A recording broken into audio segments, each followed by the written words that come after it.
Kepulan asap tebal akibat kebakaran terjadi di gudang penyimpanan karet PT Indolatex yang berlokasi di Kampung Tanjung Ratu, Lampung Tengah. Material karet yang mudah terbakar membuat kobaran api cepat membesar dan merambat ke lokasi lain. Sejumlah karyawan pun panik dan berusaha menjauhi titik api. Sementara itu, tim petugas pemadam kebakaran yang tiba di lokasi langsung berusaha memindahkan material yang masih berada di dalam gudang, dibantu dengan karyawan lainnya. Setelah 1 jam, api berhasil dipadamkan dengan menurunkan 2 unit mobil pemadam kebakaran. Diduga, korsleting listrik menjadi penyebab kebakaran ini. Kebetulan anak ini kalian asap sudah membubung. Kemudian masyarakat pada percaya mengatakan bahwa memiliki jalan terbakar. Gudang tempat penyimpanan karet. Karet yang sudah matang itu kemudian jadi itu gudang karet semua. Akibat peristiwa tersebut, 1 unit gudang penyimpanan karet hangus terbakar. Tidak ada korban dalam peristiwa ini, namun kerugian ditaksir mencapai ratusan juta rupiah. Dari Lampung Tengah, Lampung, Ferry Syahputra, iNews melaporkan.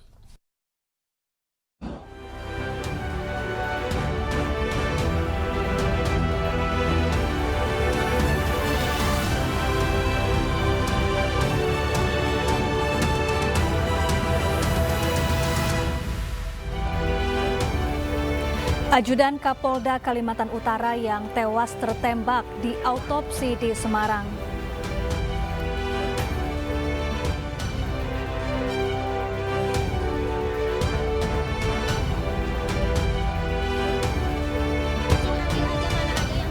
Pemerintah akan mengatur TikTok Shop. Aturan juga akan membatasi barang yang masuk ke Indonesia.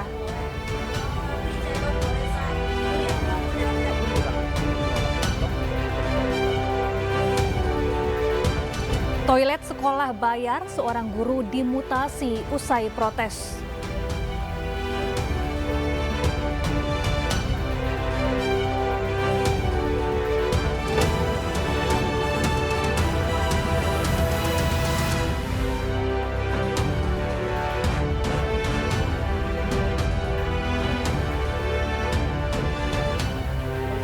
Halo, selamat sore pemirsa dan selamat datang di iNews Sore bersama saya Syafaati Suryo. Selain berita pilihan iNews Sore tadi, kami juga ada informasi terkait puluhan warga berunjuk rasa meminta pembayaran ganti rugi lahan proyek pembangunan bendungan Pamukulu di Takalar, Sulawesi Selatan.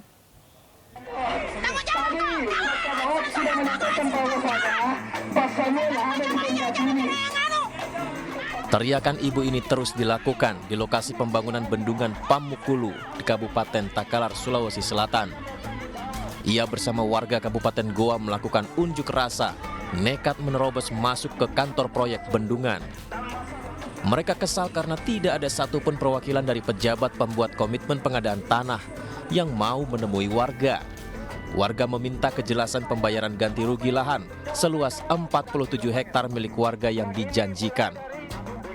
130 bidang lahan warga sudah dalam pengerjaan, namun belum menerima pembayaran ganti rugi.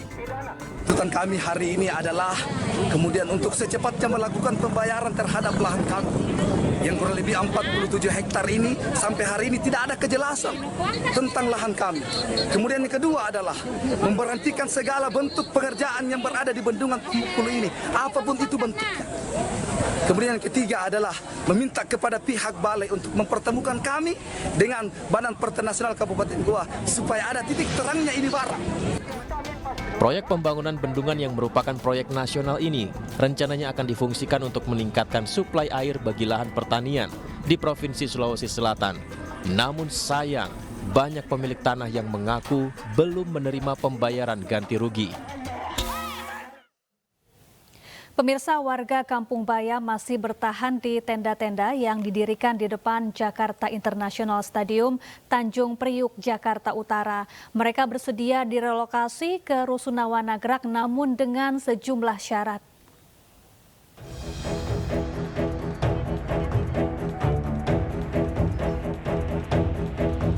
Sejumlah tenda masih berdiri di depan Jakarta International Stadium atau JIS, Tanjung Priuk, Jakarta Utara. Padahal waktu pembongkaran mandiri yang diinstruksikan Pemprov DKI telah habis Jumat kemarin. Mereka yang tinggal di tenda-tenda ini merupakan warga korban penggusuran proyek JIS di era Gubernur Anies Baswedan. Pemprov DKI menawarkan warga pindah ke Rusunawan Nagrak di Cilincing, Jakarta Utara. Namun warga mengajukan sejumlah syarat, di antaranya menyediakan mobil untuk perpindahan ke Rusunawan Nagrak, menyiapkan bus untuk mengantar anak-anak sekolah di sekitar JIS, dan tidak ada pergantian identitas, serta tidak dipungut biaya retribusi rumah susun. Ingin menduduki kampung Bembaya, alasannya kedua, kalaupun kita ngontrak, mereka tidak mampu untuk bayar kontrakan yang harganya Jakarta itu sangat mahal ya. Dan mereka rata-rata bersekolah di sekitar sini, cari kerja di sekitar sini kayak pemulung, kayak Gojek, kayak gitu. Ada solusinya adalah kita pindah sementara di kampung susun yang lain.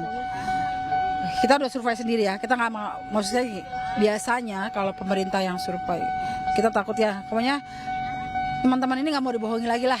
Akhirnya kami berinisiatif untuk survei sendiri, ternyata memang semua penuh, nggak ada yang layak ya. Jika syarat yang diajukan warga tak dipenuhi, warga tak bersedia direlokasi. Rencananya di area ini akan dibangun trotoar dan pelebaran jalan. Dari Jakarta, Anissa Septiarani, Rama Romadona, iNews melaporkan. Kapolres Lampung Tengah meminta maaf kepada masyarakat atas tindakan kasar oknum anggota polisi yang melakukan tindak kekerasan menginjak kepala pengunjuk rasa saat melakukan pengamanan aksi demo di lahan PT Bumi Abadi Sentosa Abadi, Lampung Tengah.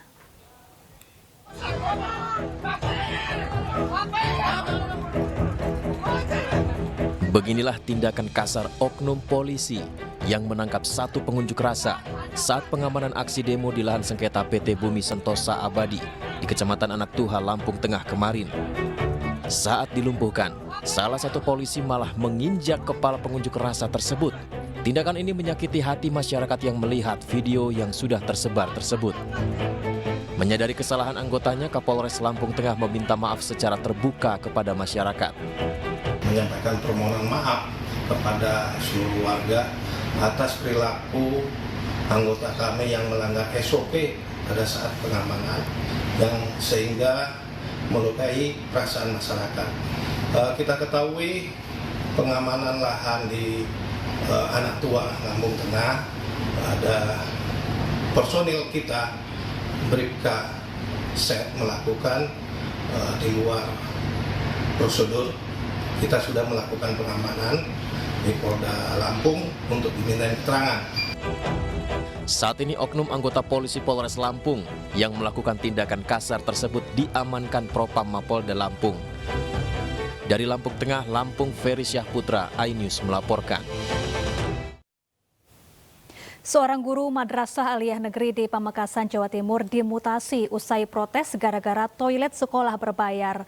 Pihak sekolah menarik biaya Rp500 kepada setiap siswa yang hendak menggunakan toilet.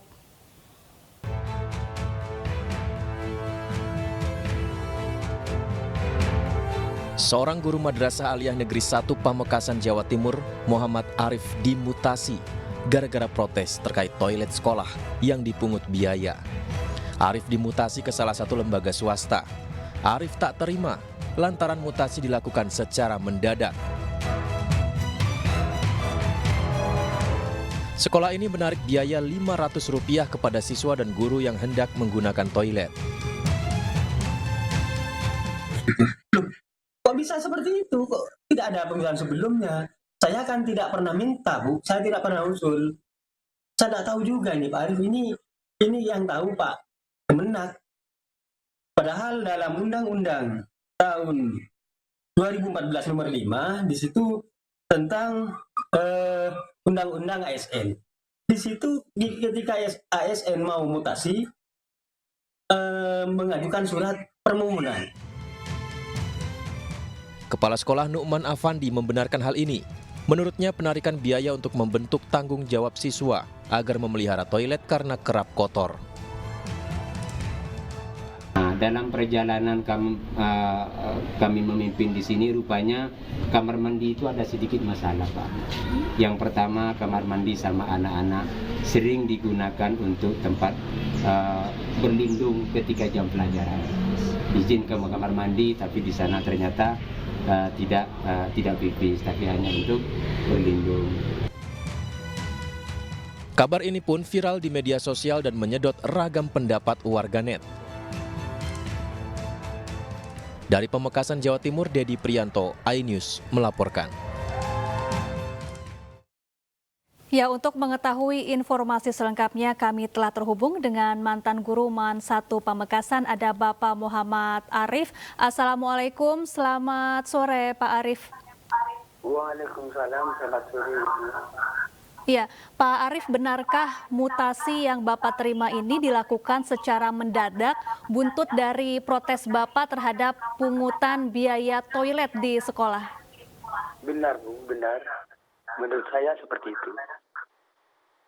Seperti apa awal mula Bapak dimutasi, apa yang disampaikan oleh pihak MAN 1 Pamekasan terkait mutasi Bapak?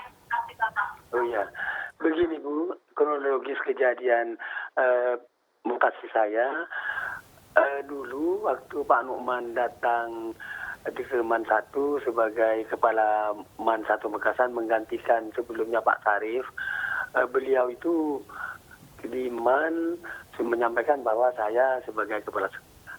Kemudian selang beberapa lama Pak Nukman membuat aturan baru bahwa anak yang ke kamar mandi harus bayar Rp500. Itu disampaikan oleh Pak Nukman ketika persoalan itu mencuat di rapat.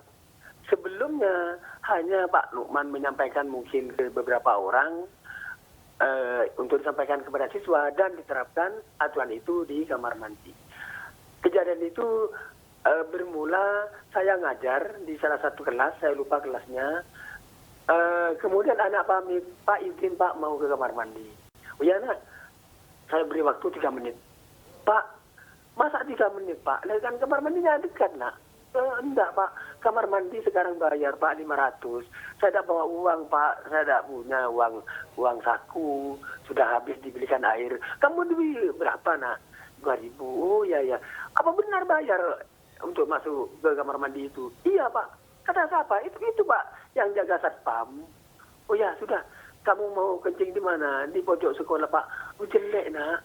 Itu kamu kalau udah cawe nak dah tohero haram nak hukumnya. Tapi gimana Pak, kalau udah bayar nanti saya dimarahi Pak. Ya silakan sana, saya beri waktu 5 menit kamu. Tapi dalam perasaan saya sakit Bu, mendengar pernyataan anak itu. Kemudian hari berikutnya saya ketemu lagi anak pamit lagi. Juga sama Bu pamitnya, karena kelasnya agak jauh, lebih dari 50 meter kalau tidak salah. Dia pamit mau kencing juga. Maka saya beri waktu 5 menit. Ya. Gak mau Bu, karena mau ke pojok sekolah katanya. Baik Pak Arif, Pak Kepala Sekolah ini mengatakan bahwa aturan pemberlakuan tarif toilet ini dilakukan untuk mengajarkan agar siswa lebih bertanggung jawab. Karena selama ini toilet kerap kotor dan sering disalahgunakan begitu Pak Arif. Seperti apa kondisi sebenarnya? Dan apakah ini efektif? Menurut saya, bukan di rapat sudah disampaikan oleh Pak Nukman, menurut saya tidak efektif cara memungut biaya 500 pada siswa. Seharusnya di MAN itu kan ada satpam, ada pesuruh, ada bagian kebersihan. Lah saat itu seharusnya oleh Pak Nukman di briefing, bagian penjaga kamar mandi, anak diingatkan paling lama di kamar mandi untuk kencing 2 menit.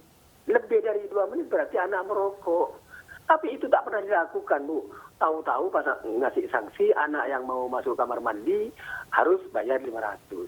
Saya keberatan betul saat itu Bu. Saya marah di ruang rapat. Lah buntutnya pas saya dikeluarkan dari keanggotaan pengendali mutu tanpa ada pemberitahuan. Apa Pak Nukman merasa keberatan karena saya yang menentang keputusan anak harus bayar itu atau lain? Iya.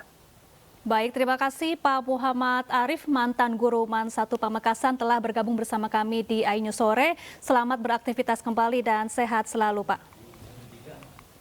Pemirsa, ajudan Kapolda Kalimantan Utara yang tewas tertembak di autopsi di Semarang. Informasinya usai jeda, tetaplah di iNews Sore.